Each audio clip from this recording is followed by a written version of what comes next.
Now, do not make the partner less uncomfortable or out of place. Sa mga social situations, yung mga taklesang kamag-anak, tuwing may kasalan na lang, tatanungin yung old maid, ikaw kailan? Akala mo, lalo kung yung tao gustong-gusto niya magkaroon ng asawa, pinaparusahan mo siya. Diba? Gusto ko nga nasaan? Bigyan niyo ako, nasaan? Diba? Ikaw kailan?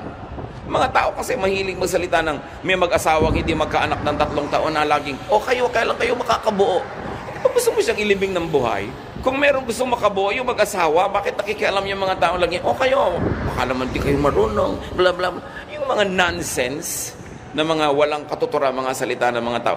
Lalong nagpapahirap ng loob sa mga nahihirapan na nga. We should be sensitive.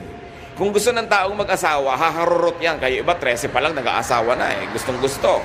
17. Ngayon kung 45 na, hindi pa, huwag mong pakialaman. Baka ayaw.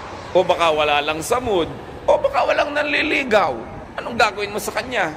Kaya dapat hindi pinagtatatanong yan. Gawin nyo yan na isang covenant sa inyong pamilya. Walang tanungan, kailan ka? Diba? Yung mga magulang habang bata, naku, huwag kayo magpapaligaw. Tapos pero pag above 30 na, naiinip na, ipinaparipa na, may kasama ng plancha at mga kaldero. Mabili na lang ang anak. But it is oppressive.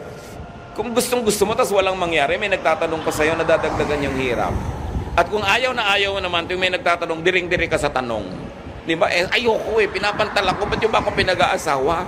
Di ba? Bakit nyo ako pinapakialaman? So we should be very sensitive. No? Social situations, mga seating arrangements, meron kang seating arrangement, puro couple, tapos may biglang isang siya lang yung single sa mesa. Parang yung sinabing, you don't belong. Importante sa social mix. Kahit sa mga singles fellowship sa mga churches, the singles fellowship can easily reduce to become just a dating club.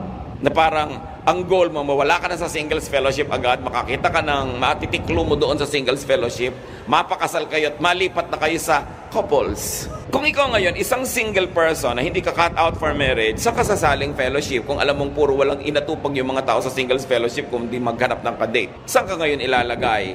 Then people fall in the cracks. Huwag tayong malibang kung 90% of the people in the church are being ministered to according to their reality, according to the truth of their life. Kung may 10% na hindi nami-ministeran.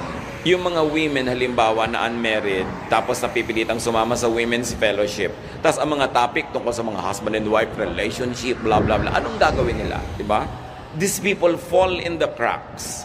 And you must notice that the attention of the Lord Jesus was not on the majority who are happy and normal, but to those who fall in the cracks. The outsiders, the lepers, the sinners, the tax collectors, the outcasts, yung mga walang description, yung mga hindi kasali, yung mga puwera, yun ang inipon niya at yun ang kanyang labis na minahal.